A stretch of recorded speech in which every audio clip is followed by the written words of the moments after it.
Good morning and season's greetings from Rivers of Grace United Church in Digby and Sandy Cove, Nova Scotia. And welcome to the Constable Dining Room. I'm Alex Constable and this here is my wife Sharon Constable. Merry Christmas, everyone. Merry Christmas to you, Sharon. And this is actually the fourth Sunday in Advent. And it's the Sunday we traditionally light a candle for love. And so that will be the theme of today's service.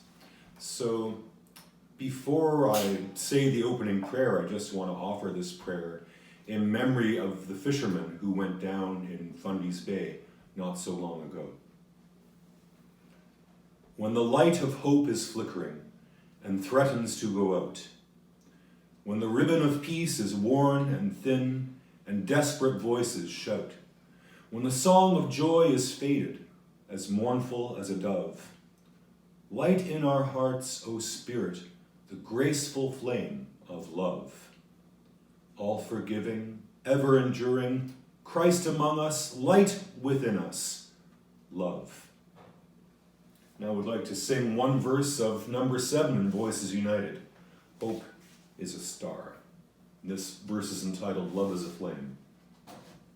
1, 2, 3.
This morning is from the Gospel according to Matthew, chapter 1, verses 17 to 24. So all the generations from Abraham to David were 14 generations. And from David to the deportation to Babylon, 14 generations. And from the deportation to Babylon to the Messiah, 14 generations. Now, the birth of Jesus the Messiah took place in this way. When his mother Mary had been engaged to Joseph, but before they lived together, she was found to be with child from the Holy Spirit. Her husband, Joseph, being a righteous man and unwilling to expose her to public disgrace, planned to dismiss her quietly. But just when he had resolved to do this, an angel of the Lord appeared to him in a dream and said, "Joseph, son of David, do not be afraid to take Mary as your wife, for the child conceived in her is from the Holy Spirit. She will bear a son, and you are to name him Jesus, for he will save his people from their sins." All this took place to fulfill what had been spoken by the Lord through the prophet. "Look, the virgin shall conceive and bear a son, and they shall name him Emmanuel, which means God is with us." When Joseph awoke from sleep, he did as the angel commanded him. He took Mary as his wife. Good news. Tomorrow is Winter Solstice Day. That means that though the weather is going to keep getting colder, the daylight will start increasing. Though in the autumn we see the death of green and growing things, and we sometimes forget about the life just under the frost waiting to emerge, the lengthening days remind us that new life is just around the corner. The new white snow on the ground says to us, out of the old, God is creating something new. The story of Joseph is about this kind of new beginning. Joseph's ancestry went right back to Abraham, who believed that God could start afresh with him and Sarah. And it traces back to King David, who was especially beloved by God. So, like his ancestors, Joseph would respond to the call of God with faith and with love. Not that it was easy for Joseph. Sometimes when we hear stories of Joseph and Mary, they sound so matter-of-fact and dry. You forget the people involved had real feelings, fears, and doubts. You may forget they have to face their fears, to change and grow, just like anybody.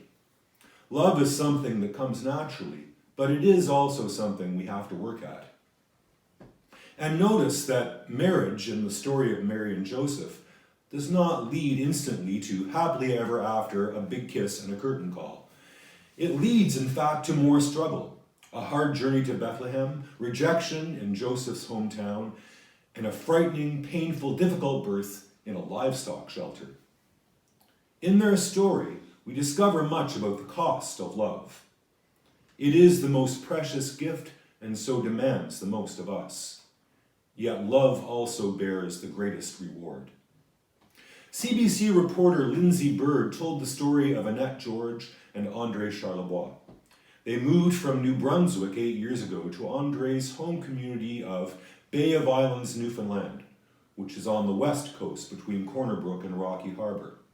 And there, the couple decided to start an orchard, of all things. The weather there is very different from the Annapolis Valley, with late summers and early winters, and the soil is much less cooperative. You might have thought they'd been better to stay in New Brunswick and start an orchard there. Yet Crow Brook Orchard lives because of Annette and André's love for that land and their belief in the land's potential to feed people in a local, sustainable way. André puts it this way: it's doable. And when people say it's not doable, it makes me more determined to make it doable. The couple has a combination of passion and determination that makes the sacrifices they make for the farm not drudgery, but a joy. This meeting of passion and determination is called love. I'm sure you've all experienced it in one way or another.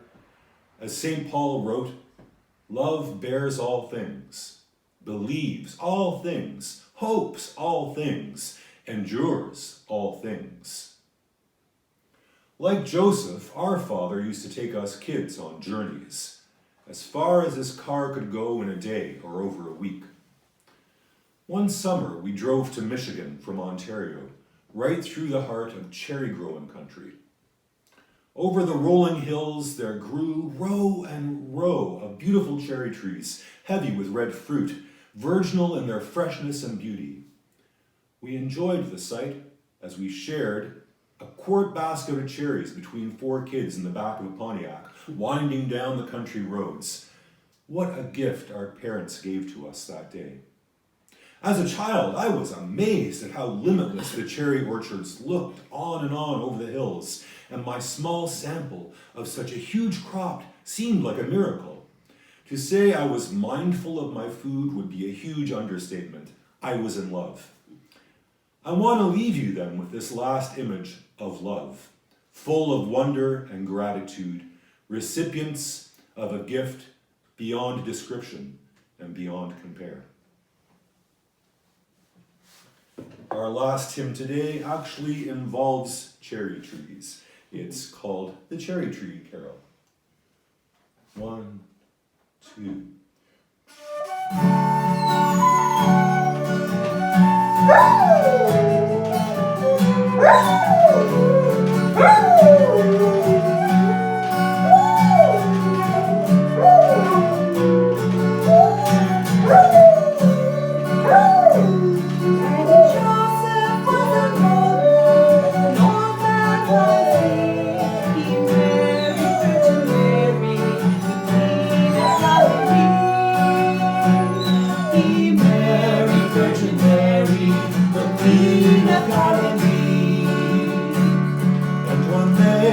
They went walking, all in the garden green. There were berries and cherries, as thick as may be seen. There were berries, there were cherries, as thick as may be seen. That berries and the cherries said, so be it there for a while. Just a try to get the cherry, for I am the child. Joseph gathered me some cherries, for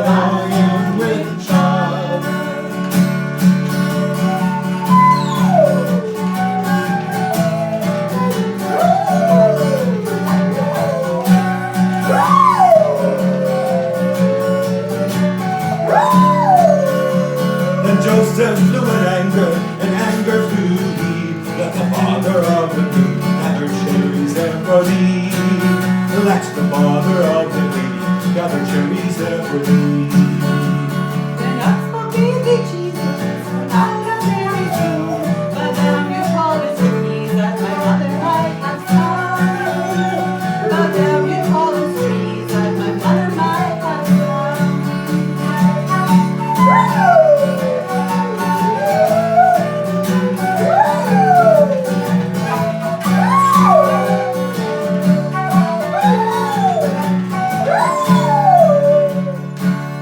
So bent down the tallest tree to touch Mary's hand. She, oh look now Joseph, fire cherries at command.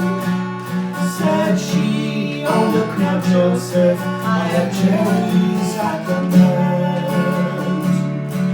When Joseph was an old man was he. He married Virgin Mary, the Queen of Galilee.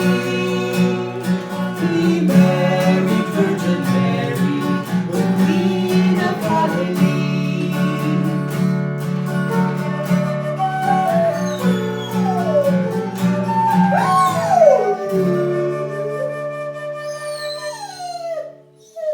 Chance really enjoyed that Christmas carol. That's Chance's Merry Christmas to all you out there. Yes, the unofficial Grace United Choir here in our dining room. May God, who creates you anew every day, give you hope. May Christ, who connects us, give us peace.